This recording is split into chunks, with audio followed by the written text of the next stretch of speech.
Il a 15 ans. Il est assis dans sa chambre, dans un immeuble d'une ville moyenne française, une de ces villes dont on parle aux informations une fois par an, pour la fête de la Châtaigne ou pour un accident sur la départementale. Il ne connaît pas Marseille. Il n'y est jamais allé. Il ne connaît personne là-bas. Et pourtant, ce soir-là, sur son téléphone, dans une conversation Snapchat qui s'effacera toute seule dans 24 heures, il reçoit une offre d'emploi. Une vraie offre d'emploi, avec un poste, une rémunération, des horaires, une durée de mission et un lieu d'affectation. Le poste s'appelle guetteur. La rémunération est de 150 € par journée de 12 heures. La durée de mission est de 2 semaines, logement fourni. Et le lieu d'affectation est à 400 km de chez lui. En bas du message, il y a un logo, 3 lettres et un fennec. Le nom de l'entreprise qui recrute, c'est la DZ Mafia. Bienvenue dans le dossier. Ce garçon, il n'a pas été recruté par un voisin. Il n'a pas été recruté par un grand frère, ni par un caïd de son quartier qu'il croise depuis l'enfance, ni par aucune des mécaniques lentes et locales qui, pendant 40 ans, ont fabriqué la délinquance française. Il a été recruté par un algorithme social, par une annonce standardisée, diffusée en masse, formatée comme une offre d'intérim. Il a répondu à un message qui aurait pu tomber sur n'importe quel téléphone, dans n'importe quelle ville, à n'importe quelle heure. Et c'est exactement cela qu'il faut comprendre pour saisir ce que raconte ce dossier. Nous ne sommes plus devant un gang. Nous ne sommes plus devant un clan de quartier qui défend son bout de trottoir. Nous sommes devant une entreprise qui a industrialisé son recrutement, standardisé ses procédures, dupliqué son modèle et qui s'est déployée sur le territoire national comme une enseigne commerciale se déploie sur une carte de France. Une franchise. Avec une marque, un catalogue, des unités de production, des cadres intermédiaires et une politique de ressources humaines qui a ceci de particulier qu'elle recrute des enfants. Depuis le début de cette série, nous avons regardé la naissance de cette organisation dans les quartiers nord de Marseille et nous avons regardé la guerre qui l'a portée au sommet. Aujourd'hui, nous regardons autre chose.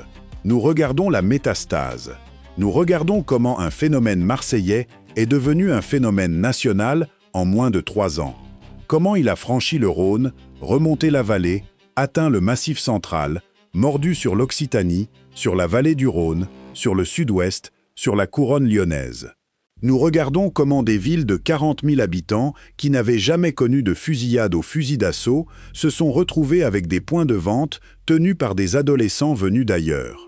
Et surtout, nous regardons pourquoi l'État français, qui savait, qui avait été prévenu, qui avait publié des rapports, qui avait voté des lois, n'a pas réussi à contenir cette expansion. Je vais vous dire tout de suite quelle est la thèse de ce dossier, pour que vous puissiez la contester pendant 2 heures si vous le souhaitez. Ma thèse, c'est que la DZ Mafia n'a pas gagné parce qu'elle était géniale. Elle a gagné parce qu'elle a occupé un vide de police judiciaire, un vide de magistrats, un vide de renseignement territorial, un vide de politique publique, dans des villes moyennes qui n'intéressaient personne. On ne va pas vous raconter des monstres. On va vous montrer un système qui a lâché. Et je précise, parce que c'est essentiel dans un dossier de cette nature, que je ne suis pas juge. Je lis des dossiers. Je lis des rapports parlementaires, des bilans de parquet, des notes de service, des ordonnances, des communiqués officiels. Quand une affaire est jugée, je le dis.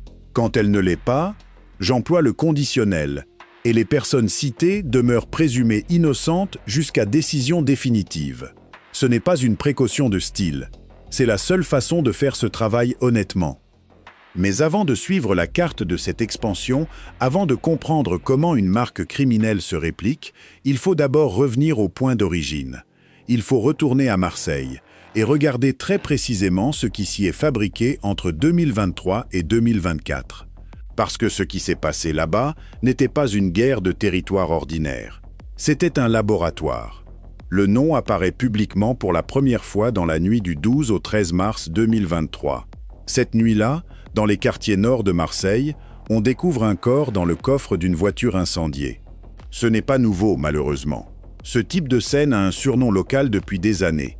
Un surnom que je ne répéterai pas ici, parce qu'il appartient au vocabulaire des tueurs et pas au nôtre. Ce qui est nouveau, ce n'est pas le crime. Ce qui est nouveau, c'est ce qui se passe après. La scène est filmée. La vidéo est publiée sur Snapchat et elle est accompagnée d'un texte de revendication qui avertit quiconque voudrait toucher au commerce de la DZ Mafia. 3 lettres pour l'Algérie, le code pays, celui qu'on colle sur les pare-brises. Un mot, mafia, choisi pour ce qu'il évoque. Un fennec aux couleurs du drapeau algérien tagué sur les murs du point de vente.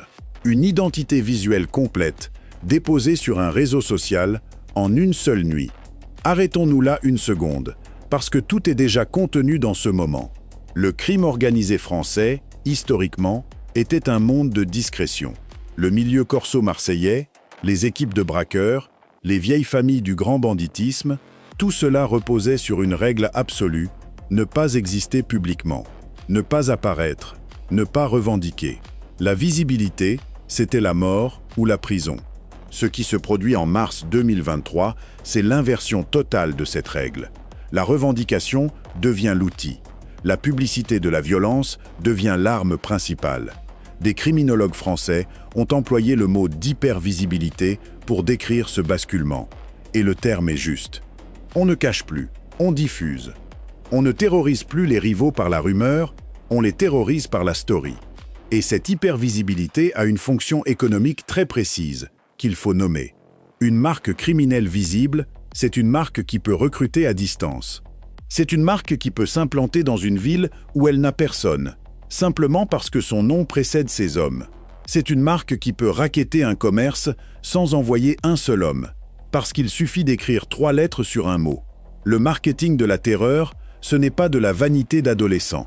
C'est un actif immatériel. C'est ce qui permettra, 2 ans plus tard, d'exporter le modèle. Maintenant, la guerre. Parce qu'il faut comprendre que cette organisation ne s'est pas construite dans le vide, mais dans un affrontement d'une intensité inédite dans l'histoire criminelle française contemporaine. De février 2023 à mars 2024, Marseille bascule dans un conflit armé entre la DZ Mafia et un clan rival implanté de longue date dans les quartiers nord. Ce sont 2 groupes qui, auparavant, coexistaient et parfois collaboraient au sein des mêmes cités. Le déclencheur, tel qu'il ressort des investigations et des récits journalistiques les mieux documentés, tient à un incident dérisoire, une altercation entre 2 hommes dans un établissement de nuit à l'étranger. Une bagarre, un point d'honneur. Et derrière ce prétexte, la vraie question, le contrôle de points de vente qui génèrent, chacun, des dizaines de milliers d'euros par jour. Le résultat, on le connaît, et il est chiffré. 49 morts liés au narcotrafic à Marseille en 2023. 49. C'est un record absolu pour la ville, et selon les données policières, une écrasante majorité de ces homicides, de l'ordre de 7 sur 10, est directement imputable à ce conflit. Ce ne sont pas des chiffres de guerre civile, mais ce sont des chiffres qui n'existaient nulle part ailleurs en Europe occidentale pour une seule métropole. Et parmi ces morts, il y a ce que la statistique appelle pudiquement des victimes collatérales. Il y a une étudiante de 24 ans, atteinte par une balle perdue dans sa chambre, dans la nuit, alors qu'elle ne faisait rien d'autre que dormir chez elle. Il y a des adolescents. Il y a des gens qui n'avaient aucun lien avec quoi que ce soit. Je ne vais pas vous décrire ces scènes. Ce n'est pas le travail. Le travail, c'est de vous dire ce que les rapports d'expertise balistique établissent.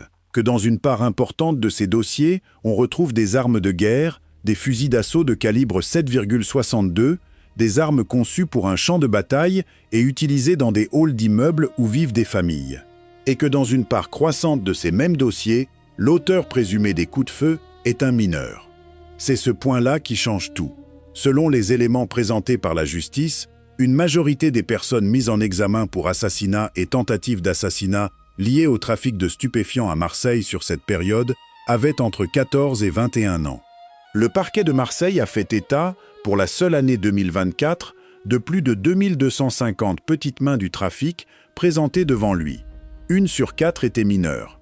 Plus de 2000 personnes mises en examen. Plus de 830 placées en détention provisoire.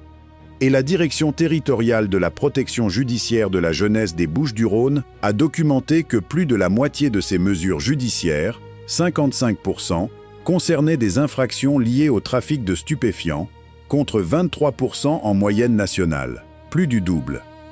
Voilà l'état du laboratoire. Une marque qui se diffuse, une guerre qui se gagne, et une main-d'œuvre mineure disponible en quantité industrielle. En 2024, le nombre de morts tombe à 24, dont 4 mineurs, 2 fois moins que l'année précédente. Et le procureur de la République de Marseille, Nicolas Besson, a expliqué très clairement à quoi tenait cette baisse. Elle ne tenait pas à une victoire de l'État. Elle tenait à la victoire de la DZ Mafia sur son rival. La paix des cimetières. Le calme qui suit non pas l'intervention de la puissance publique, mais l'établissement d'un monopole. Et c'est précisément à ce moment-là, une fois le marché marseillais consolidé, que l'organisation fait ce que fait n'importe quelle entreprise qui a saturé son marché domestique. Elle regarde la carte. Mais pour comprendre comment on exporte un trafic de drogue, il faut d'abord démonter la machine. Il faut ouvrir le capot et regarder très concrètement de quoi est fait un point de vente, parce que c'est l'unité de base de tout ce système, et parce que la plupart des gens qui en parlent n'ont aucune idée de son fonctionnement réel. Un point de deal, dans le vocabulaire policier français, ce n'est pas un dealer avec une sacoche.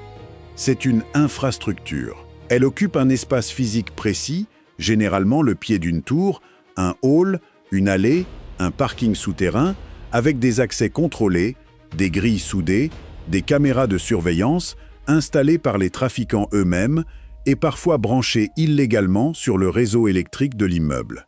Elle fonctionne en continu, souvent de 8 h du matin à 2 h du matin, 7 jours sur 7, avec des équipes qui tournent. Elle a une comptabilité, elle a des horaires, elle a un organigramme. Au sommet local, il y a le gérant. C'est lui qui a acheté le droit d'exploiter, ou qui l'a reçu, ou qui l'a pris par la force. Il paie une redevance ou reverse une part à ceux qui contrôlent l'approvisionnement. Il gère les stocks, les rotations, les salaires, les conflits. Sous lui, il y a le charbonneur, celui qui vend physiquement, en contact direct avec le client et qui est donc le plus exposé à l'interpellation. Il y a le ravitailleur, qui alimente le point depuis une planque, par petites quantités, pour ne jamais exposer le stock. Il y a la nourrice, souvent une personne du quartier, endettée ou vulnérable, dont l'appartement sert à stocker la marchandise, les armes ou l'argent, en échange de quelques centaines d'euros par mois. Et il y a les guetteurs, les choufs, positionnés en amont sur les axes d'accès, sur les toits, au carrefour, qui annoncent l'arrivée de la police, d'un client inconnu ou d'une équipe rivale. Les guetteurs, ce sont les enfants. Ce sont eux qu'on recrute par messagerie. Ce sont eux qui ont 14, 15, 16 ans. Et leur rémunération, selon les éléments recueillis par les services de police et rapportés par la presse spécialisée, peut atteindre 300 € par jour. Retenez ce chiffre et posez-le à côté d'un autre. 300 € par jour, pour un adolescent qui vit dans un foyer où le revenu mensuel total avoisine parfois le salaire minimum. Ce n'est pas un choix, à cet âge-là, entre le bien et le mal. C'est un différentiel de revenus tellement violent qu'aucun discours de prévention n'y résiste. Le système ne recrute pas des enfants méchants. Il recrute des enfants pauvres. C'est une différence essentielle, et c'est la première brique de la thèse de ce dossier. Maintenant, le chiffre d'affaires. Les estimations produites par les services d'enquête et reprises dans les travaux parlementaires situent le rendement d'un point de vente actif dans une grande ville entre plusieurs dizaines de milliers d'euros par jour pour les plus importants et quelques milliers pour les plus modestes. Un point de vente de gros calibre, correctement approvisionné, peut donc générer sur un mois davantage qu'une petite entreprise de bâtiment sur une année. Sans charges sociales, sans impôts, sans inspection du travail, sans comptabilité déclarée. Et la seule ressource dont il a besoin, en dehors du produit, c'est de la main-d'œuvre jeune, remplaçable et bon marché. Voilà l'unité de base. Un point de vente, c'est un restaurant. Et ce que la DZ Mafia a compris à partir de la fin de 2024, c'est qu'un restaurant qui marche, ça se duplique. Les spécialistes qui étudient cette organisation ont employé un mot pour la décrire, et je le reprends parce qu'il est exact. Un modèle ubérisé. Ce que cela veut dire, très concrètement, c'est que la DZ Mafia n'est pas une pyramide. Ce n'est pas une hiérarchie verticale avec un parrain au sommet et des soldats en bas, comme dans l'imagerie sicilienne. C'est un collectif de chefs de clan, une fédération d'entrepreneurs criminels qui partagent une marque, des fournisseurs, des règles de conduite et un système de recrutement, mais qui gardent leur autonomie opérationnelle. C'est exactement la structure d'un réseau de franchise commerciale, une enseigne centrale qui possède la marque et l'accès à la centrale d'achat. Des franchisés locaux qui exploitent, qui prennent le risque, qui paient une redevance et qui bénéficient en échange de la notoriété de l'enseigne et de sa force de dissuasion. Cette structure a 3 conséquences que je veux détailler, parce qu'elles expliquent tout ce qui va suivre. Première conséquence, la résilience. Dans une pyramide, quand vous décapitez le sommet, l'organisation s'effondre ou se déchire. C'est la logique qui a fondé la doctrine antimafia italienne et une grande partie de la doctrine policière française. Dans un réseau franchisé, décapiter ne sert presque à rien. Si un franchisé tombe, la marque survit. Si un chef présumé est incarcéré, un autre exploite. En mars 2026, les services français portent un coup significatif à l'organisation en interpellant 41 membres présumés, dont une trentaine sont mis en examen et une quinzaine placés en détention provisoire. C'est une opération de grande ampleur, menée avec des moyens considérables. Et pourtant, 4 mois plus tard, le réseau fonctionne toujours. Les points de vente sont toujours tenus. L'expansion continue. Entre 2025 et 2026, la police judiciaire de Marseille a interpellé de l'ordre de 200 membres présumés de cette seule organisation. 200. Et le problème n'a pas diminué. Ce n'est pas un échec des policiers. C'est la démonstration mathématique qu'on ne vide pas un réservoir de main-d'œuvre de plusieurs dizaines de milliers de personnes avec des interpellations à l'unité. Deuxième conséquence, la portabilité. Un modèle franchisé est fait pour être reproduit ailleurs. Il contient, par construction, un manuel opératoire. Comment sécuriser une allée? Comment organiser les rotations? Comment fixer les prix? Comment recruter localement? Comment gérer un concurrent? Ce manuel, les enquêteurs le retrouvent d'une ville à l'autre, avec les mêmes séquences, les mêmes méthodes d'implantation, les mêmes profils envoyés en éclaireur. Selon un schéma que les policiers spécialisés décrivent comme éprouvé, on envoie d'abord 2 ou 3 hommes en reconnaissance sur un point de vente existant, on évalue le chiffre, on identifie le tenant local, et ensuite seulement, on décide de racheter, d'absorber ou d'attaquer. Troisième conséquence, et c'est la plus lourde, la déterritorialisation de la main-d'œuvre. Dans le modèle ancien, on dealait dans son quartier, avec les gens de son quartier, sous le regard des familles de son quartier.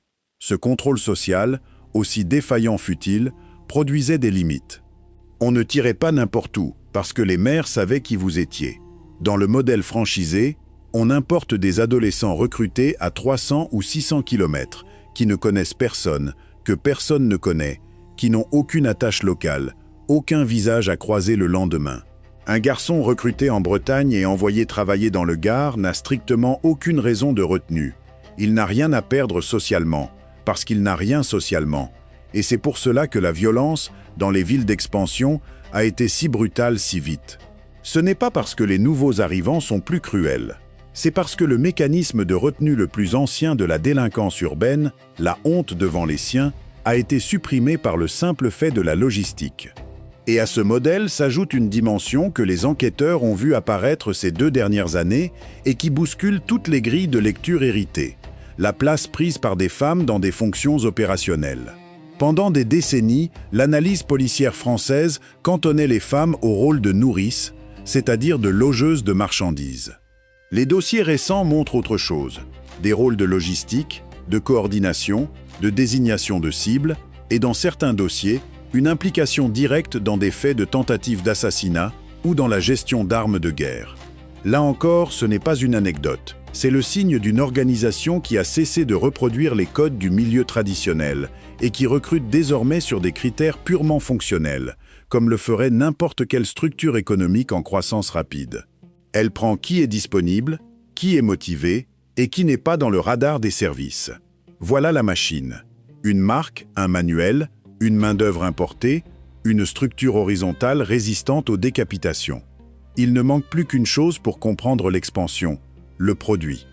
Parce qu'une franchise, aussi bien conçue soit-elle, ne vaut rien sans une centrale d'achat capable de livrer, en volume, en continu et à un prix qui ne bouge pas. Et pour comprendre pourquoi cette centrale d'achat n'a jamais été en rupture de stock, il faut quitter les quartiers, quitter les cités, quitter complètement l'imaginaire du fait divers urbain. Il faut aller au bord de la mer, dans des installations que vous avez déjà vues 1000 fois sans jamais les regarder, et qui sont aujourd'hui le véritable point de bascule de toute la sécurité intérieure européenne. Il faut aller dans les ports. Un porte-conteneurs moderne de dernière génération transporte plus de 20 000 conteneurs, équivalent 20 pieds. 20 000 boîtes métalliques. Un terminal comme celui du Havre, du grand port maritime de Marseille, de Dunkerque ou à l'échelle continentale du Port of Antwerp-Bruges et du port de Rotterdam traite chaque année plusieurs millions de ces boîtes. Et le taux de contrôle physique, c'est-à-dire le pourcentage de conteneurs réellement ouverts, scannés ou fouillés par les services douaniers, se situe partout en Europe autour de quelques pourcents. Dans certains flux considérés comme peu risqués, il est inférieur à 1%. Posez cette équation à plat et vous avez tout compris. Un trafiquant qui envoie 10 cargaisons en sachant qu'une ou deux seront interceptées reste largement bénéficiaire, parce que la marge sur les 8 qui passent couvre très au-delà la perte des 2 qui tombent. Ce n'est pas une faille marginale du commerce mondial. C'est une propriété structurelle du conteneur lui-même. Le conteneur a été inventé pour supprimer les contrôles, pour fluidifier, pour standardiser, pour que personne n'ait plus jamais besoin d'ouvrir une caisse entre le producteur et le supermarché. Il a fait la fortune de la mondialisation. Et il fait aujourd'hui la fortune du narcotrafic, exactement pour la même raison. Les méthodes, elles, sont documentées avec précision par la Direction nationale du renseignement et des enquêtes douanières et par l'Office anti-stupéfiants, l'OFAST, créé en 2019 et devenu le pivot du dispositif français. La plus ancienne s'appelle le RIP-on, RIP-off. On introduit la marchandise illicite dans un conteneur parfaitement légal, à l'insu totale de l'exportateur, généralement dans le port de départ, en Équateur, en Colombie, au Brésil, au Costa Rica. À l'arrivée, une équipe corrompue à l'intérieur du port ressort les sacs avant que le conteneur ne soit livré à son destinataire légitime, qui n'a jamais rien su de rien. Cette méthode exige une seule chose, mais elle est absolument déterminante. Un homme à l'intérieur. Un docker, un grutier, un agent de sécurité, un chauffeur, un employé de terminal, quelqu'un qui a un badge, des horaires et un accès. La deuxième méthode, plus récente et beaucoup plus sophistiquée, c'est le conteneur clone ou conteneur substitué. Elle a été mise en lumière au Havre lors d'une saisie de plus de 2 tonnes de cocaïne, d'une valeur marchande estimée à 130 millions d'euros, opérée début janvier 2025 par la section de recherche de la gendarmerie de Rouen en co-saisine avec l'OFAST. Le principe est d'une élégance glaçante. Avant l'arrivée du navire, les trafiquants préparent un conteneur anodin, avec exactement le même affrètement, le même marquage, le même numéro d'identification qu'un conteneur figurant dans la cargaison du bateau. Au moment du déchargement, on substitue. Le conteneur chargé de drogue sort de la zone portuaire sous l'identité administrative d'un conteneur banal, parfaitement en règle dans tous les systèmes informatiques. Il n'y a pas d'effraction, pas d'anomalie de scellé, pas d'alerte. Le système documentaire lui-même valide la sortie de la marchandise. Dans ce dossier, un docker et un chauffeur routier ont été mis en examen et placés en détention provisoire, encourant jusqu'à 30 ans de réclusion criminelle. Et puis, il y a la troisième méthode, celle qui inquiète le plus les services aujourd'hui, parce qu'elle ne dépend plus d'aucune corruption ponctuelle. La dissimulation dans le fret commercial de sociétés créées spécialement pour l'occasion. On ne parasite plus le commerce légal. On fabrique du commerce légal. On crée une entreprise d'import-export.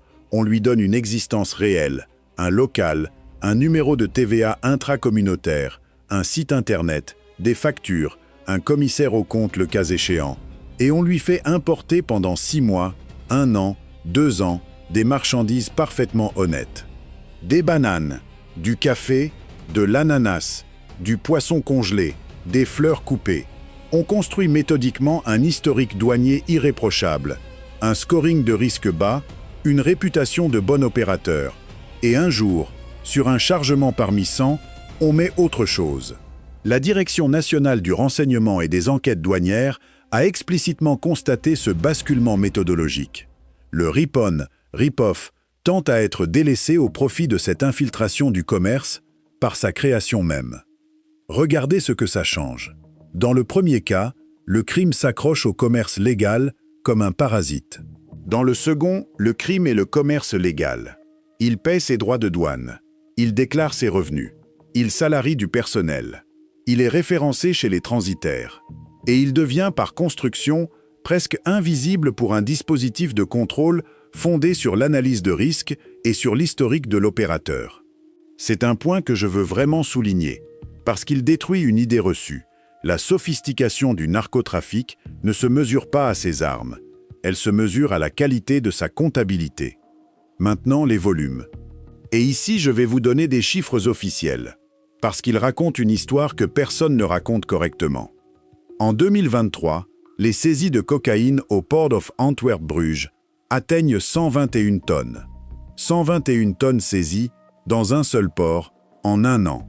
À Rotterdam, la même année, 45 tonnes. Face à ces chiffres, la Belgique et les Pays-Bas engagent un effort de sécurisation portuaire massif. Contrôle d'accès biométrique, caméras, enquêtes internes sur les personnels, coopération renforcée avec Europol, scanners supplémentaires. Et les résultats arrivent. En 2024, les saisies à Anvers chutent à 44 tonnes. À Rotterdam, elles tombent à environ 26 tonnes. Un ministre pourrait s'arrêter là et parler de victoire. Ce serait un mensonge par omission. Parce que pendant que les saisies s'effondrent au nord, elles explosent en France.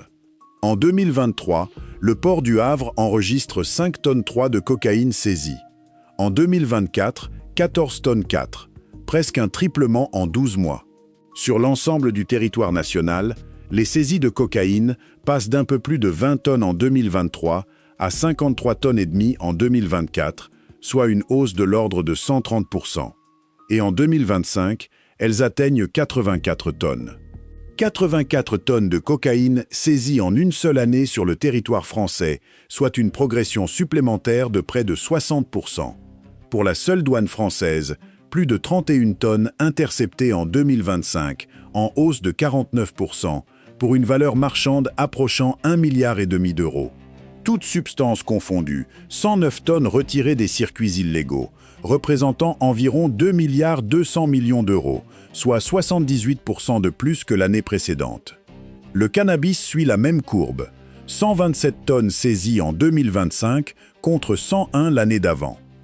Ces chiffres sont ceux d'un État qui travaille. Il faut le dire clairement, parce qu'on entend beaucoup de mépris facile envers les douaniers et les policiers dans ce pays. Ces résultats sont le produit d'un travail long, patient, dangereux. Dans une affaire de décembre 2025 au Havre, il a fallu 5 mois de surveillance continue à la section de recherche de Rouen et à l'OFAST pour intercepter un poids lourd venu chercher un conteneur réfrigéré censé contenir des produits de la pêche et qui transportait 9 ballots de cocaïne d'environ 38 kilos chacun, soit 346 kilos au total, pour une valeur d'environ 11 millions d'euros. 5 mois d'enquête, 3 interpellations, 3 interpellations, 3 interpellations, 3 interpellations, 3 interpellations, 3 interpellations, 3 interpellations, 3 interpellations, 3 interpellations, 3 interpellations, 3 interpellations, 3 interpellations, 3 interpellations, 3 interpellations, 3 interpellations. Une hausse spectaculaire des saisies peut signifier deux choses. Soit l'État intercepte une part croissante d'un flux stable, et c'est une victoire, soit l'État intercepte une part identique d'un flux qui explose, et c'est une défaite déguisée en tableau d'honneur. Les analystes de l'Observatoire français des drogues et des tendances addictives, comme ceux de l'Observatoire européen des drogues et des toxicomanies, penchent massivement pour la seconde hypothèse, pour une raison simple et vérifiable, le prix. Si les saisies faisaient réellement mal à l'offre, le prix de gros augmenterait et la pureté baisserait. Or, sur la période, le prix au kilo reste globalement stable ou en baisse et la pureté du produit distribué en France reste historiquement élevée. Un marché où le prix baisse pendant que les saisies triplent, c'est un marché en surproduction. Ce n'est pas un marché qu'on étrangle. Et cette surproduction a une conséquence directe, mécanique sur notre sujet. Quand vous avez trop de marchandises et pas assez de points de vente, vous n'avez qu'une seule stratégie possible. Vous ouvrez des points de vente. Vous cherchez de nouveaux consommateurs. Vous descendez en gamme, vous baissez les prix d'appel, vous lancez des promotions, vous livrez à domicile, vous ouvrez des lignes téléphoniques de commande, vous distribuez des flyers avec des numéros de téléphone, dans les boîtes aux lettres de zones pavillonnaires. Tout cela existe et a été documenté dans plusieurs départements français. Et surtout, vous quittez les grandes villes saturées, où la concurrence est féroce, où la police est dense, où la marge se contracte, et vous allez chercher là où personne ne vante encore. C'est exactement à ce moment que la carte de France change.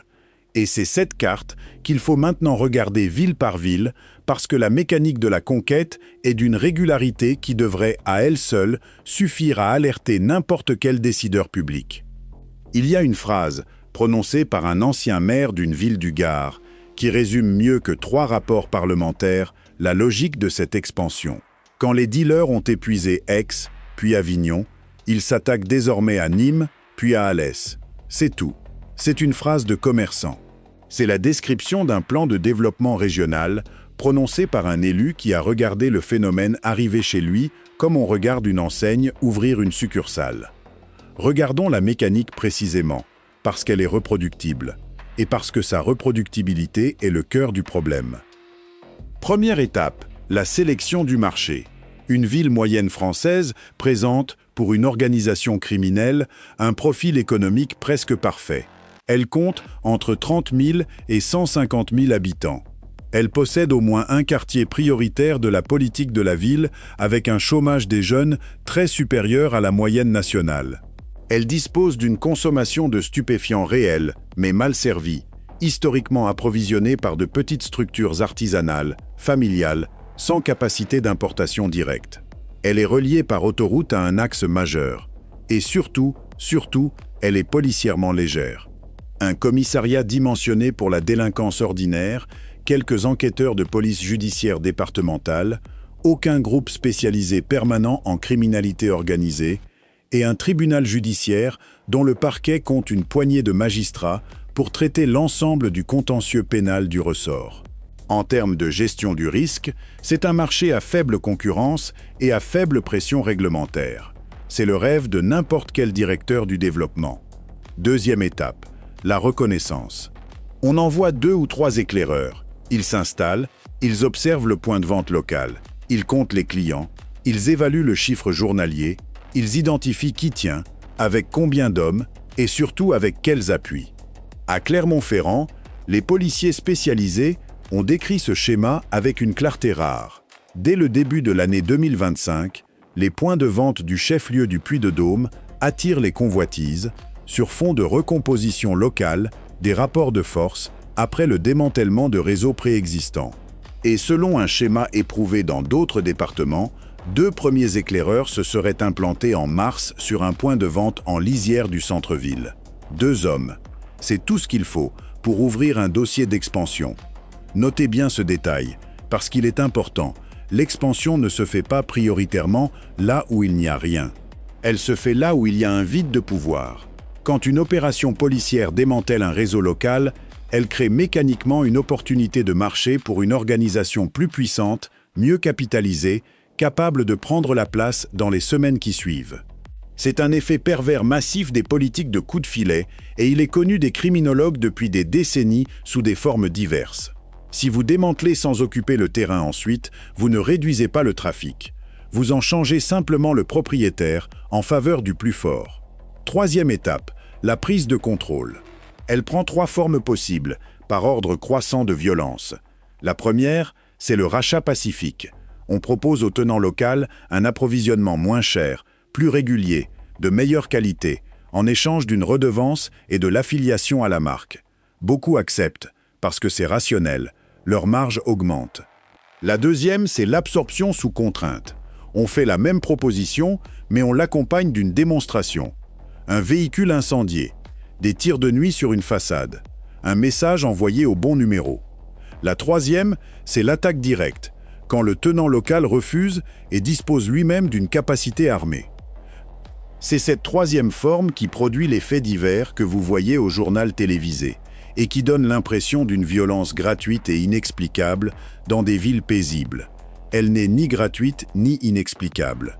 C'est un coup d'entrée sur un marché. Le fusil d'assaut, dans cette économie, est un instrument de politique commerciale. Et le résultat est visible sur la carte. Depuis l'été 2025, l'organisation étend son emprise jusqu'à Alès, une ville de 46 000 habitants au pied des Cévennes, à une centaine de kilomètres de Marseille. Une ville de sous-préfecture, avec une longue histoire industrielle et minière, un centre-ville commerçant, et aucune raison particulière de figurer dans un dossier de criminalité organisée. Le 3 juin, un jeune homme de 18 ans y est tué par balle, dans un quartier déjà touché par plusieurs fusillades depuis le mois de janvier. Une note des services de police, citée dans la presse, identifie par ailleurs plusieurs métropoles visées par l'expansion. Nîmes, dans le même département, mais aussi Montpellier, Nice, Lyon, Toulouse et Clermont-Ferrand. Regardez cette liste et regardez une carte. Ce n'est plus une aire d'influence marseillaise. C'est un maillage national. C'est la couverture de la vallée du Rhône, de l'arc méditerranéen, du sud-ouest, et une pénétration en profondeur dans le Massif central, c'est-à-dire dans une France rurale et périurbaine qui n'a jamais eu de culture du crime organisé, jamais eu de dispositif adapté, jamais eu la moindre raison d'anticiper cela. Et pour tenir ce maillage, il faut des hommes, beaucoup d'hommes. C'est là qu'on revient à notre garçon de 15 ans. Sa main-d'œuvre est constituée de jeunes recrues venus de toute la France. Pas de la ville concernée, de toute la France. C'est un point capital. Les enquêteurs constatent, dans les procédures ouvertes dans ces villes d'expansion, la présence de mineurs et de jeunes majeurs originaires de départements totalement étrangers au dossier, parfois de l'autre bout du pays, transportés par bus, par covoiturage, par train, logés dans des appartements loués ou dans des chambres d'hôtel, payés à la journée, remplacés au bout de 2 semaines par une nouvelle équipe. Ce système a un nom dans le monde du travail légal, et il faut oser l'employer parce qu'il est exact. C'est de l'intérim. C'est du travail détaché. Ce sont des travailleurs déplacés, sans attache locale, sans droit, sans protection, employés sur des postes dangereux, pour une durée courte et une rémunération élevée à l'heure. Le narcotrafic français a reproduit dans son organisation du travail exactement les logiques les plus dures de la sous-traitance contemporaine.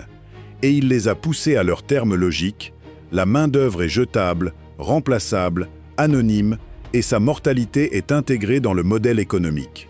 Il y a une conséquence de cette organisation que je veux détailler, parce qu'elle est passée relativement inaperçue, et qu'elle est pourtant décisive pour l'action publique. Quand un guetteur de 15 ans est interpellé à Alès et qu'il est domicilié à 600 km de là, tout le dispositif judiciaire français conçu pour les mineurs s'effondre. Le juge des enfants compétent est celui du domicile. Les services éducatifs de la protection judiciaire de la jeunesse qui devraient le suivre sont dans un autre département. L'établissement scolaire, la famille, l'éducateur référent, tout est ailleurs.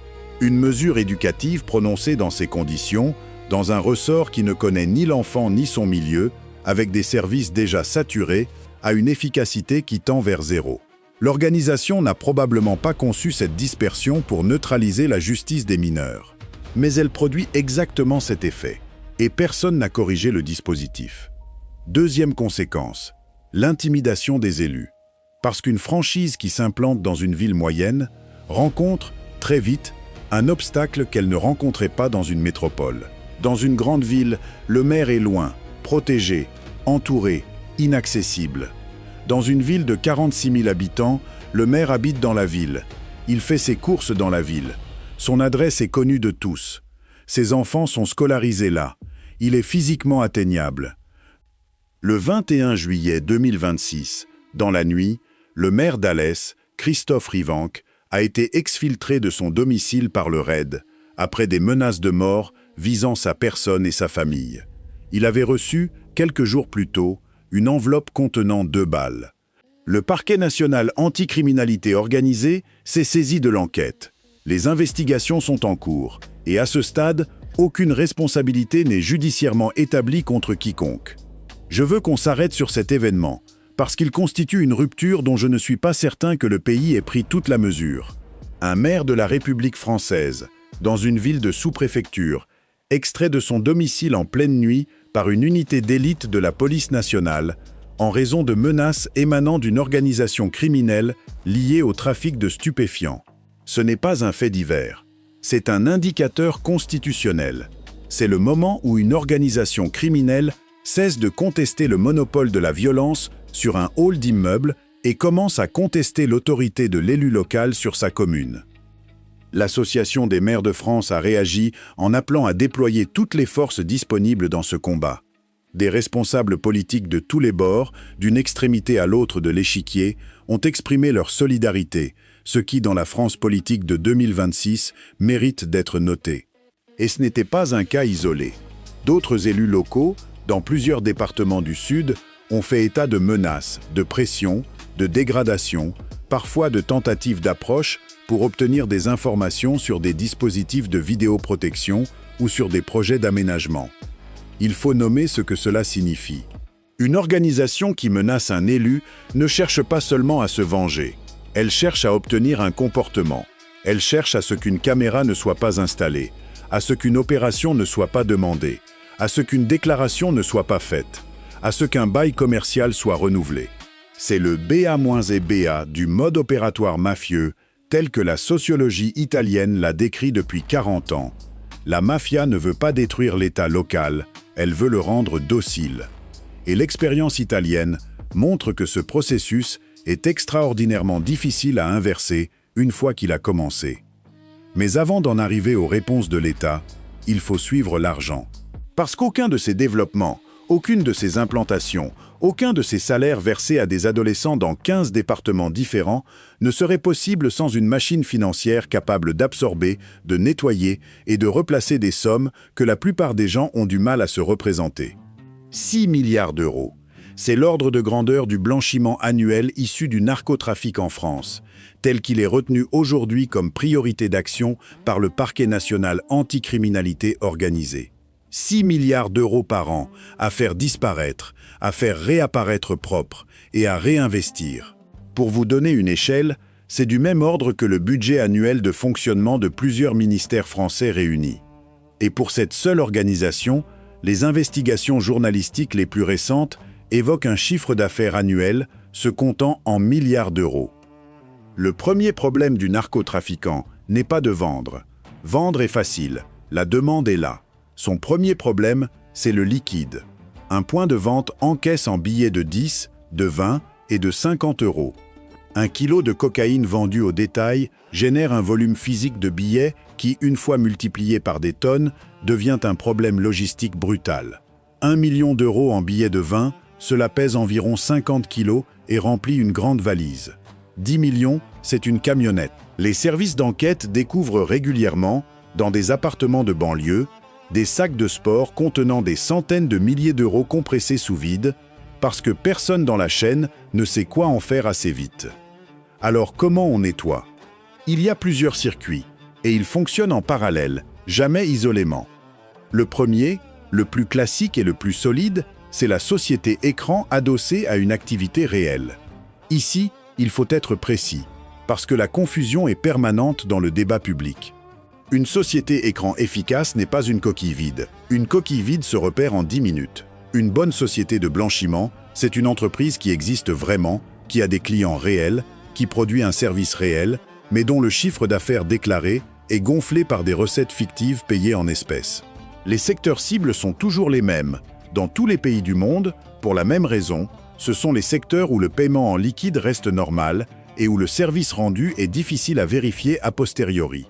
La restauration rapide, les bars à chicha, les salons de coiffure et les instituts de beauté, les carrosseries et les garages, les laveries automatiques, les sociétés de sécurité privée, les entreprises du bâtiment et des travaux publics, avec leur sous-traitance en cascade et leur main-d'œuvre à forte rotation, le transport routier léger et la livraison, et de plus en plus tout ce qui touche à l'événementiel, à la production musicale, à l'organisation de spectacles. Prenez un établissement de restauration qui déclare 40 couverts par jour alors qu'il en sert 15. La différence, payée en espèces par des clients qui n'existent pas, entre dans la caisse, passe par la banque, devient un chiffre d'affaires, supporte la TVA et l'impôt sur les sociétés et ressort sous forme de bénéfices parfaitement légaux, imposés, déclarés, utilisables pour acheter un bien immobilier ou obtenir un crédit bancaire. Le blanchisseur accepte de payer l'impôt. C'est même son coût d'entrée. Il paie environ 30% de frottement fiscal pour transformer de l'argent inutilisable en patrimoine incontestable. c'est un excellent taux de commission. Le deuxième circuit, c'est l'import-export, et c'est celui qui referme la boucle avec les ports dont nous parlions tout à l'heure. Le mécanisme s'appelle la fausse facturation commerciale, ou Trade-Based Money Laundering dans le vocabulaire international. Vous créez une société française qui importe des marchandises depuis un pays tiers. Vous surfacturez ou vous sous-facturez délibérément. Vous déclarez à la douane l'importation de textiles pour 1 million d'euros alors que la valeur réelle est de 200 000. La différence transite légalement, par virement bancaire, entre deux sociétés qui ont toutes les apparences de partenaires commerciaux. Aucune banque n'a de raison d'alerter. C'est un paiement fournisseur, documenté, avec facture, connaissement, déclaration douanière et contrat.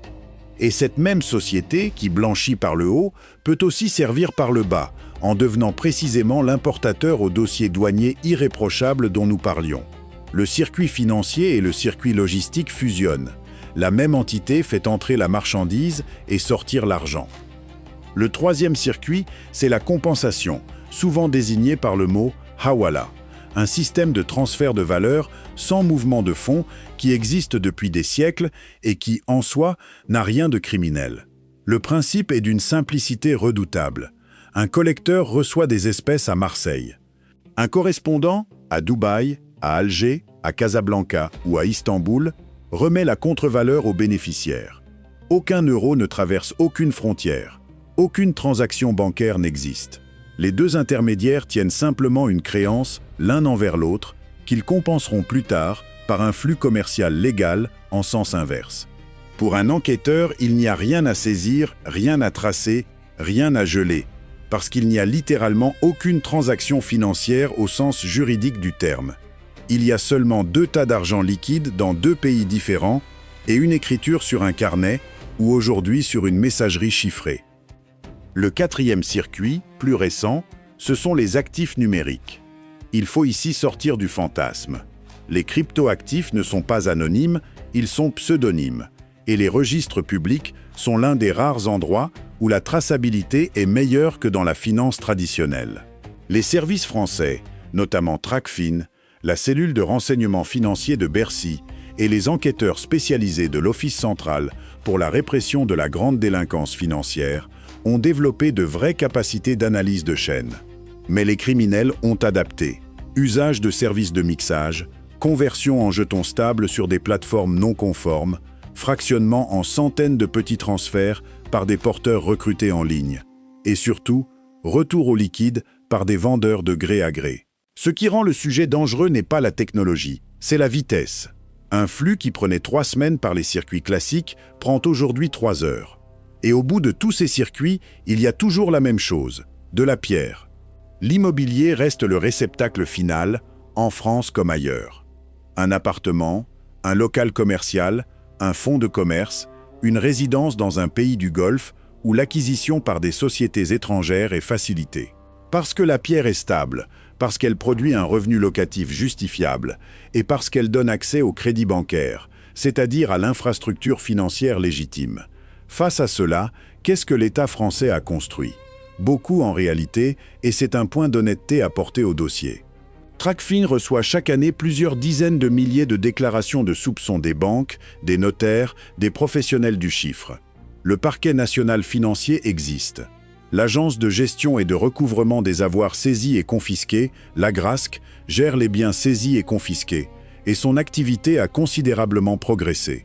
La loi du 13 juin 2025, dite loi visant à sortir la France du piège du narcotrafic, a créé un régime national de gel des avoirs, permis la fermeture administrative de commerces servant de façade, et posé le principe d'une saisie systématique des biens criminels. La France a annoncé vouloir porter au niveau de l'Union européenne la création d'un régime transversal de sanctions contre la criminalité organisée, avec gel des avoirs à l'échelle européenne et interdiction de transactions financières. Alors, où est le problème? Le problème, c'est le rapport de force en effectif, et il est vertigineux. Face à 6 milliards d'euros blanchis chaque année, avec des montages qui mobilisent des experts comptables, des juristes, des sociétés dans plusieurs juridictions, des flux commerciaux transcontinentaux, l'État français aligne quelques centaines de spécialistes réellement capables de démonter ce type de dossier. Une enquête financière sérieuse sur un réseau structuré, avec commission rogatoire internationale, entraide judiciaire, expertise comptable et exploitation de téraoctets de données, mobilise 2 à 5 enquêteurs pendant 2 à 4 ans. 2 à 4 ans, pour un seul dossier, pendant que le réseau, lui, en ouvre 30 nouveaux. Et il y a une asymétrie plus profonde encore, qui est peut-être la plus décourageante. Un enquêteur financier doit prouver. Il doit établir l'origine illicite des fonds, la connaissance de cette origine par le blanchisseur, le lien entre l'infraction d'origine et le patrimoine, le tout selon des règles de preuve exigeantes et contradictoires, dans le respect des droits de la défense, qui sont la condition même d'un état de droit. Le blanchisseur, lui, n'a rien à prouver du tout. Il a seulement besoin de créer suffisamment de complexité pour que la démonstration coûte plus cher que le montant récupéré. Ce n'est pas une bataille entre le bien et le mal. C'est une bataille entre une organisation qui optimise ses coûts et une administration qui doit respecter des procédures. Et la seconde perd presque toujours à ce jeu-là, non pas parce qu'elle est incompétente, mais parce que ces règles sont conçues pour protéger les innocents, ce qui la ralentit nécessairement. Voilà pourquoi le luxe existe. Voilà pourquoi vous voyez des berlines allemandes à 80 000 € dans des cités où le revenu médian par foyer est de 1 400 € par mois. Voilà pourquoi certains chefs présumés de cette organisation, selon les notes policières citées dans la presse, se trouvent aujourd'hui en fuite en Algérie ou au Maroc, et pour certains, soupçonnés de s'être installés en Colombie pour diriger leurs activités à distance, à 7000 km des quartiers où travaille leur guetteur de 15 ans. 7000 km. Retenez cette distance. Elle sépare l'endroit où l'argent est décidé de l'endroit où les enfants meurent. C'est la distance exacte du système que nous démontons. Mais l'argent seul n'explique pas tout. Parce qu'une organisation criminelle riche, dans un état solide, finit par être écrasée. Elle l'a été en Italie. Elle l'a été ailleurs. Si celle-ci a pu croître à cette vitesse, c'est qu'il y avait en face une faiblesse structurelle. Et cette faiblesse, il faut maintenant la nommer précisément, chiffre par chiffre, parce qu'elle est le véritable sujet de ce dossier. Mais pour comprendre cette faille, il faut cesser de regarder les criminels et regarder les effectifs. Il faut faire ce que personne ne fait dans les débats télévisés, compter les gens qui travaillent réellement en face. Commençons par la police. En 2024, 161 fonctionnaires ont rejoint Marseille au titre de l'année, dont 86 arrivés en mutation et 75 policiers sortis d'école. En 2025, les arrivées se poursuivent par vagues d'une vingtaine. La ville bénéficie du soutien permanent de 3 unités de CRS, soit un renfort moyen quotidien d'environ 180 policiers, ainsi que d'une unité à projection rapide créée en novembre 2023 et basée sur place. Ce sont des moyens réels, croissants, et il serait malhonnête de prétendre que rien n'a été fait. Et pourtant, dans la réponse écrite d'un ministère à un parlementaire, on lit cette phrase, que je vous livre parce qu'elle vaut tous les commentaires. La situation reste cependant tendue en matière de moyens humains, en dépit d'une trajectoire budgétaire contrainte. Traduction administrative, nous envoyons du monde, mais nous savons que ça ne suffit pas, et nous savons que nous n'aurons pas plus. Maintenant, un point que le débat public rate systématiquement. La question n'est pas le nombre total de policiers. La France en compte beaucoup, davantage par habitant que plusieurs de ses voisins. La question, c'est la répartition entre la voie publique et l'investigation. Or, la filière investigation, c'est-à-dire les officiers de police judiciaire capables de monter un dossier complexe, de conduire des surveillances longues, d'exploiter de la téléphonie, de rédiger une procédure qui résistera à un avocat pénaliste devant une chambre de l'instruction, cette filière est en difficulté depuis plus de 15 ans. Elle est moins attractive.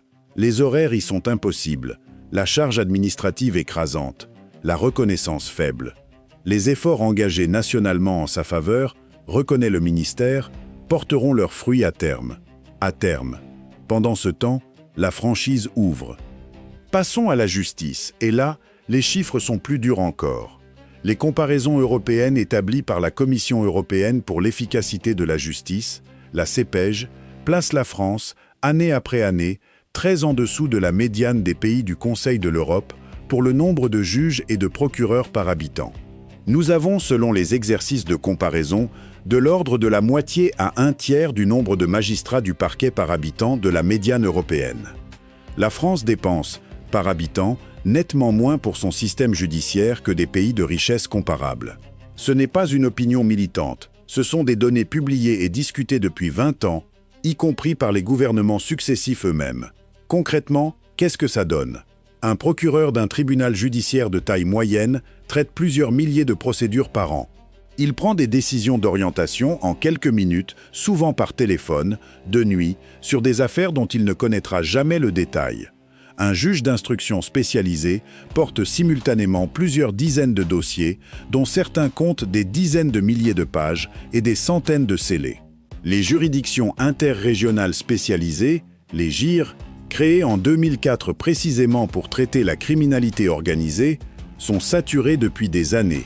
Elles ont été conçues pour un flux de dossiers qui a été multiplié par plusieurs depuis, sans que les effectifs suivent la même courbe. Alors, quand vous entendez que tel réseau a été démantelé, posez-vous une seule question. Combien de temps a mis le dossier pour arriver au jugement ? 3 ans ? 5 ans ? 7 ans ? Pendant ces 7 années, le point de vente a-t-il fermé ? La réponse est non. Il a changé de gérant. Le temps judiciaire, qui est le temps de la garantie des droits, est structurellement plus lent que le temps du marché. Et une organisation qui se réplique par franchise exploite exactement ce différentiel de vitesse. Troisième faille, et probablement la plus humiliante pour l'État, la prison. Pendant des années, la prison française a été un centre de commandement pour le narcotrafic. Ce n'est pas une accusation polémique, c'est un constat documenté par les rapports parlementaires, par les administrations elles-mêmes, par des procédures judiciaires. Des dizaines de milliers de téléphones portables sont saisis chaque année dans les établissements pénitentiaires français. Des dizaines de milliers, ce qui signifie qu'il en circule bien davantage. Des chefs présumés ont pu, depuis leurs cellules, recruter des tueurs à gages, ordonner des attaques, arbitrer des conflits, gérer des approvisionnements, par messagerie chiffrée. Cette capacité à opérer malgré l'incarcération est l'un des traits les plus alarmants de cette organisation, et c'est un trait typique des cartels internationaux, pas des équipes de braqueurs. Cette faille-là, l'État a fini par la traiter, et il faut le dire aussi. La loi du 13 juin 2025 a créé un régime carcéral strict, explicitement inspiré du modèle italien et de ses lois anti-mafia, avec pour objectif de couper les narcotrafiquants du monde extérieur et de les empêcher de communiquer avec leur réseau. Les personnes considérées comme les plus dangereuses sont regroupées dans des quartiers de lutte contre la criminalité organisée, les CULCO. Le premier a ouvert à Vendin-le-Vieil en juillet 2025, le second à Condé-sur-Sarthe à l'automne de la même année. Et il y a eu davantage.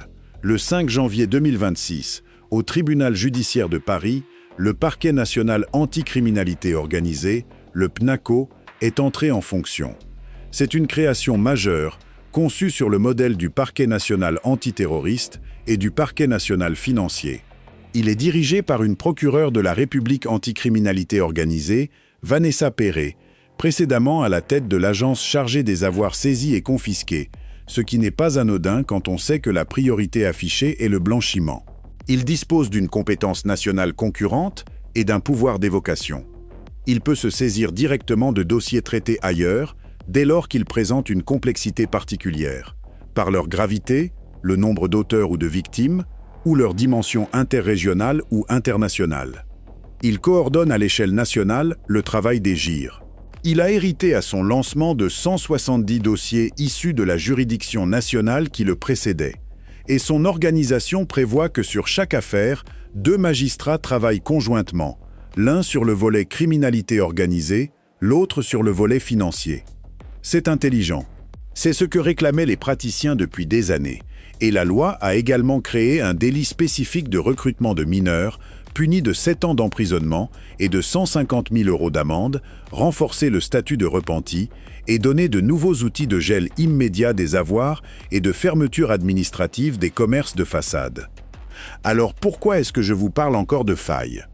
Parce qu'il faut regarder les effectifs. Le PNACO a été installé avec 16 magistrats. 16, avec une montée en puissance prévue à 30 magistrats à l'horizon de septembre 2026. 30 magistrats pour traiter le haut du spectre de la criminalité organisée sur l'ensemble du territoire national. Narcotrafic, filière d'immigration clandestine, traite des êtres humains, proxénétisme et le volet économique et financier de tout cela. 30 magistrats face à 6 milliards d'euros de blanchiment annuel et à des organisations qui emploient des dizaines de milliers de personnes. Je ne dis pas que c'est inutile, je dis que c'est disproportionné. Et je dis surtout que cette disproportion n'est pas un accident. C'est un choix budgétaire, fait en connaissance de cause, dans un pays qui a préféré, pendant 20 ans, sous des majorités politiques de toutes les couleurs, sous-financer sa justice pénale. Il faut aussi être lucide sur la temporalité. Le rapport de la commission d'enquête sénatoriale, qui a servi de base à cette loi, a été rendu en mai 2024, sous un titre parfaitement explicite, sur l'urgence. Sortir la France du piège du narcotrafic. La loi est promulguée en juin 2025. Le parquet spécialisé entre en fonction en janvier 2026. Il atteindra ses effectifs cibles en septembre 2026. Entre le moment où le Parlement a formellement constaté qu'il y avait un piège et le moment où l'outil créé pour y répondre sera pleinement opérationnel, il se sera écoulé environ 28 mois. Et je précise que dans l'échelle des réformes de l'État français, 28 mois, c'est rapide. C'est même remarquablement rapide. Sauf que pendant ces 28 mois, la franchise a ouvert à Alès, et à Clermont-Ferrand, et ailleurs.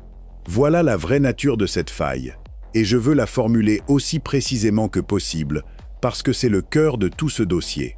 Ce n'est pas que l'État français ne fait rien, il fait énormément. Il légifère, il crée des parquets, il construit des quartiers de haute sécurité, il saisit 84 tonnes de cocaïne en 1 an. Il interpelle 200 membres d'une seule organisation en 2 ans. La faille, c'est un différentiel de vitesse et un différentiel d'échelle. Une démocratie fonctionne par débat, vote, décret d'application, recrutement, formation, installation. Ce cycle dure 2 à 3 ans et c'est le prix de l'état de droit, un prix que je ne propose pas une seconde de cesser de payer. Une organisation criminelle décide en une réunion et exécute en 15 jours. Ce n'est pas un combat entre le courage et la lâcheté. C'est un combat entre 2 horloges. Et pendant très longtemps, personne au sommet de l'État n'a voulu admettre que la nôtre retardait. Reste maintenant la partie du dossier que je repousse depuis le début, parce qu'elle est la plus difficile à tenir sans pathos et sans indécence. Reste à compter ce que tout cela coûte, non pas en euros, non pas en tonnes, mais en vie. Le 13 novembre 2025, à Marseille, un homme de 20 ans est abattu en pleine rue, en plein jour, par un passager arrière d'une moto qui a fait feu à plusieurs reprises. Il s'appelait Mehdi Kessachi. Le procureur de la République de Marseille l'a dit publiquement et sans ambiguïté. Ce jeune homme n'avait rien à voir avec le trafic de stupéfiants. Aucun antécédent judiciaire. Il voulait devenir policier. Son frère aîné, Amine Kessassi, est l'un des visages les plus connus du combat contre le narcotrafic à Marseille. Il avait 17 ans quand il a fondé son association. Il militait depuis des années pour rendre les cités vivables, pour dire ce que le trafic faisait aux familles, pour porter la parole des victimes. En octobre 2025, il avait publié un livre racontant ses vies et ses morts. Il était placé sous protection policière depuis plusieurs semaines, parce qu'il était la cible de menaces et de pressions intenses. Le procureur a indiqué que l'assassinat de son frère pouvait constituer un avertissement qui lui était destiné. L'enquête, à ce stade, se poursuit, et je rappelle que toute personne mise en cause demeure présumée innocente. Il faut que vous saisissiez bien la géométrie de ce qui vient de se produire. Ce n'est pas un règlement de compte entre trafiquants, ce n'est pas la violence interne d'un marché. C'est une organisation criminelle qui frappe la famille d'un citoyen désarmé parce que ce citoyen parle. C'est le passage d'une violence économique à une violence politique. Et pour cette famille, ce n'était pas la première fois. Leur frère aîné, Brahim, avait été tué en 2020. Quelques jours plus tard, des milliers de personnes ont défilé dans les rues de Marseille. Le père de Mehdi est venu se recueillir au rond-point où son fils avait été tué. Amine a assisté aux obsèques de son frère en gilet pare-balles, sous forte protection policière. Un homme de 22 ans, enterrant son second frère, protégé comme un chef d'État dans son propre pays. Voilà le prix. Et il n'est pas isolé. En septembre 2023, à Marseille, une étudiante de 24 ans a été tuée par une balle perdue, dans sa chambre, chez elle, pendant qu'une fusillade éclatait dehors. Elle s'appelait Sokaina. Elle ne faisait rien. Elle n'avait rien à voir avec quoi que ce soit. Et pour la première fois en France, le tribunal pour enfants a eu à juger, dans ce type de dossier, un assassinat commis par un mineur de moins de 16 ans. Laissez cette phrase se poser. Un enfant de moins de 16 ans, jugé pour l'assassinat d'une jeune femme qui dormait chez elle. Ces deux noms ne sont pas des symboles que je manipule pour vous émouvoir. Ce sont des personnes réelles, avec des familles réelles, dont les vies ont été effacées par une économie qui les considérait comme un dommage collatéral acceptable. Et à côté d'elles, il y a tous ceux dont on ne dira jamais le nom au journal de 20 heures, les 24 morts de 2024, dont 4 mineurs, les 49 morts de 2023, le jeune homme de 18 ans tué à Alès le 3 juin, et tous ceux qui ne meurent pas, mais qui sont détruits autrement. Parce qu'il faut parler d'eux aussi, de ceux qu'on oublie complètement dans ce débat. Il y a les consommateurs. On parle beaucoup de production, de saisie, de tonnes, et presque jamais du fait que ce marché n'existe que parce que la demande explose. La cocaïne en France n'est plus une drogue d'élite parisienne. Elle est descendue dans toutes les couches sociales, dans les zones rurales, sur les chantiers, dans les cuisines de restaurants, chez les routiers, chez les cadres, chez les étudiants. L'expérimentation a été multipliée par plusieurs sur 20 ans. Le prix au gramme, en euros constants, est plus bas qu'il ne l'a jamais été, et la pureté plus élevée, ce qui donne un mélange redoutable. Plus de produits, moins cher, plus fort, plus disponible. Les urgences hospitalières le voient, les services d'addictologie le voient, les cardiologues le voient, parce qu'ils reçoivent des infarctus chez des gens de 35 ans. Et puis il y a ceux qui vivent là, les habitants des cités où sont ces points de vente. Il faut le dire parce que c'est trop souvent oublié. Ils ne sont ni complices ni indifférents. Ils sont pris en otage. Ce sont eux qui doivent montrer patte blanche pour rentrer chez eux, qui subissent les grilles soudées dans les cages d'escalier, les caméras des trafiquants braquées sur leurs portes, les ascenseurs bloqués, les visiteurs contrôlés, les enfants qui traversent une file d'attente de clients pour aller à l'école. Ce sont eux qui appellent la police et qui attendent. Ce sont leurs mères qui vont chercher leur fils de 14 ans en bas de la tour, à minuit, en se faisant insulter par des garçons de 18 ans venus d'un autre département. Ce sont eux, les premières victimes de ce système, et ils sont en même temps ceux qu'on soupçonne le plus. Et pendant ce temps, une part de tout cela se transforme en spectacle, en marque, en code, en références diffusées à des millions d'adolescents à travers la musique, les réseaux sociaux, les vidéos de revendication. L'organisation dont nous parlons a même été soupçonnée, dans des procédures ouvertes en 2024 et 2025, d'avoir exercé des pressions et des tentatives d'extorsion sur des acteurs de l'industrie musicale française, avec des menaces visant des artistes et leurs proches. 2 personnes ont été mises en examen dans un dossier concernant l'envoi d'une enveloppe contenant une balle à un producteur, en octobre 2025. Là encore, présomption d'innocence, enquête en cours. Mais le fait même que ce type de dossier existe raconte quelque chose. Une organisation criminelle qui essaie de prendre une part d'un secteur culturel légal, c'est la définition manuelle du passage d'un gang à une mafia. Alors je voudrais vous poser la question qui compte, à ce point du dossier, et j'aimerais vraiment que vous y répondiez. Depuis 3 ans, on nous explique que le problème, ce sont les jeunes des quartiers, puis que le problème, ce sont les juges laxistes, puis que le problème, ce sont les frontières, puis que le problème, ce sont les réseaux sociaux. Chacune de ces explications a le mérite de désigner un coupable extérieur au système qui l'a produit. Mais regardez les faits que nous venons d'aligner. Un marché de plusieurs milliards, une demande française en croissance continue dans toutes les catégories sociales. Des ports que personne n'a voulu financer correctement. Une justice sous-dotée depuis 20 ans par des majorités successives. Une main-d'œuvre d'enfants disponible parce que le différentiel entre 300 € par jour et l'absence totale de perspective est trop violent. Et 6 milliards d'euros par an qui doivent bien quelque part entrer dans l'économie légale, dans des commerces, dans de la pierre, dans des crédits bancaires, dans des cabinets qui montent des sociétés. La vraie question n'est pas de savoir qui a tiré. On finira par le savoir, et un enfant de 16 ans ira en prison pour 20 ans.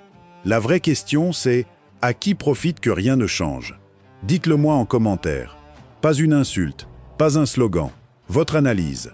Parce que je lis tout, et parce que c'est cette question-là qui décide de la suite. Il reste une dernière chose à regarder, et c'est celle qui m'empêche de terminer ce dossier sur une note rassurante.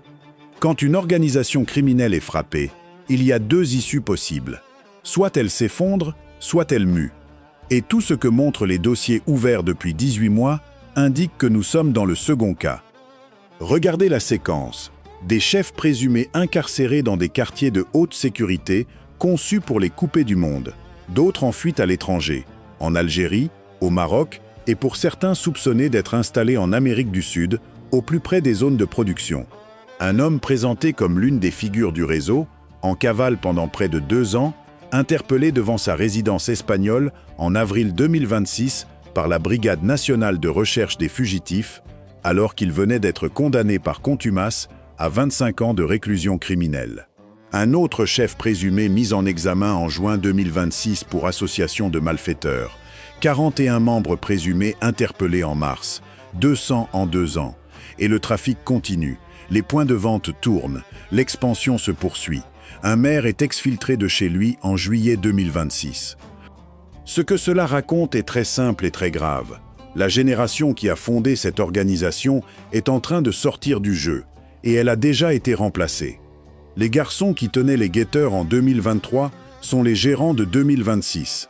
Ceux qui étaient guetteurs à 15 ans en 2024 ont 17 ans aujourd'hui, ils ont connu la prison, ils ont un réseau, ils ont compris le modèle, et ils n'ont plus aucune illusion sur ce que la société légale peut leur offrir. Une organisation qui a industrialisé le recrutement de mineurs ne fabrique pas seulement de la main-d'œuvre, elle fabrique sa propre relève, à un rythme que la répression ne peut pas suivre, parce que la démographie est plus rapide que la procédure pénale. Et cette relève est différente de celle d'avant, sur 3 points au moins. Premièrement, elle est nativement numérique. Elle ne conçoit pas la clandestinité comme ses aînés. Elle recrute par messagerie éphémère. Elle communique par application chiffrée. Elle revendique par vidéo. Elle fait de la propagande interne. Elle gère sa réputation comme une marque. Les services d'enquête ont accompli des exploits techniques ces dernières années, notamment lors du démantèlement de messageries chiffrées utilisées massivement par le crime organisé européen, qui ont produit des milliards de messages exploitables et des centaines de procédures dans plusieurs pays. Mais chaque victoire de ce type a une durée de vie. Les réseaux se sont dispersés sur des outils plus fragmentés, plus banals, plus difficiles à cibler massivement. On ne refera pas 2 fois le même coup. Deuxièmement, elle est déterritorialisée. Elle n'a pas de quartier à défendre, elle a un marché à couvrir. Elle ne résonne pas en cité, elle résonne en département, en région, en couloir autoroutier. Elle envoie des équipes à 600 km pour 2 semaines, comme une entreprise de nettoyage envoie une équipe sur un chantier. Cela veut dire que la notion même de quartier sensible, sur laquelle repose une grande partie de la politique de la ville française depuis 40 ans, est en train de devenir un outil d'analyse obsolète. Troisièmement, et c'est le plus inquiétant, elle a compris que l'intimidation politique fonctionne. Elle a vu qu'une enveloppe contenant 2 balles suffit à faire exfiltrer un maire par une unité d'élite. Elle a vu qu'un assassinat en pleine rue suffit à faire comprendre à des milliers de gens ce qu'il en coûte de parler. Elle a vu qu'un producteur, un artiste, un commerçant, un fonctionnaire peuvent être atteints. Et si personne ne casse cette croyance très vite, elle deviendra une méthode standard, parce qu'elle est infiniment moins coûteuse qu'une guerre. Alors qu'est-ce qui pourrait, réellement, changer la trajectoire? Je ne vais pas vous vendre de solution miracle, parce qu'il n'y en a pas, et parce que tous ceux qui en proposent une en 30 secondes de plateau vous mentent. Mais les praticiens, les magistrats, les policiers, les chercheurs qui travaillent sur ce sujet depuis 20 ans convergent sur un petit nombre de points, et ils sont tous inconfortables politiquement. Le premier, c'est le ciblage patrimonial systématique plutôt que le comptage d'interpellations. Une interpellation ne coûte presque rien à une organisation qui dispose d'un vivier illimité. Une confiscation définitive de patrimoine, elle, lui coûte réellement.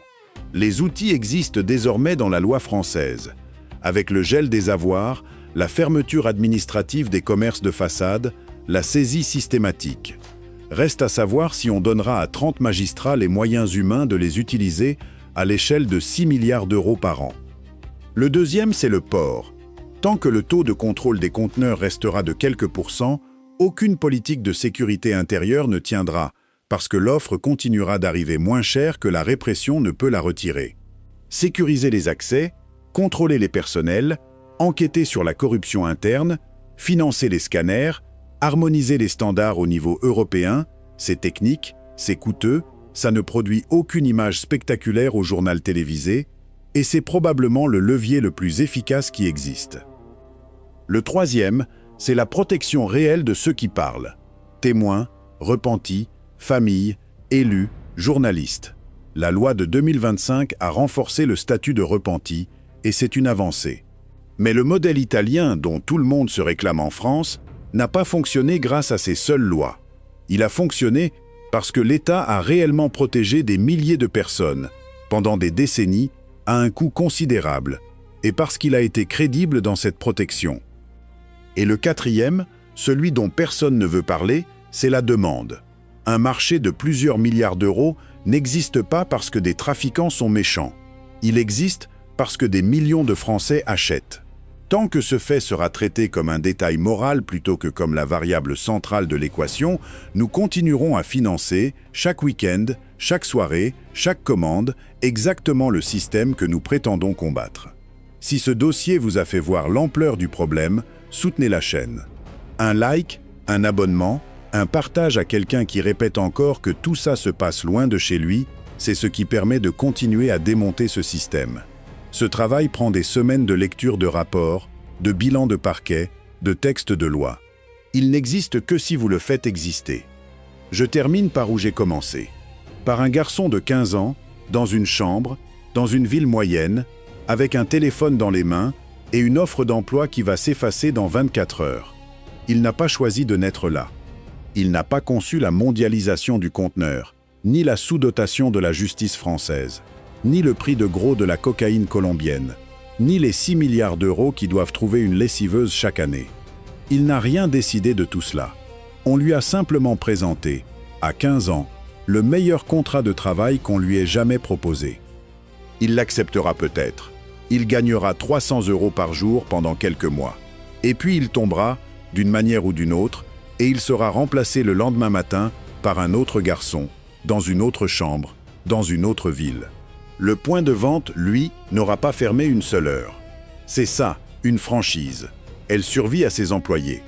Ici, on n'enquête pas sur des monstres. On démonte un système qui a lâché. À très vite dans le prochain dossier.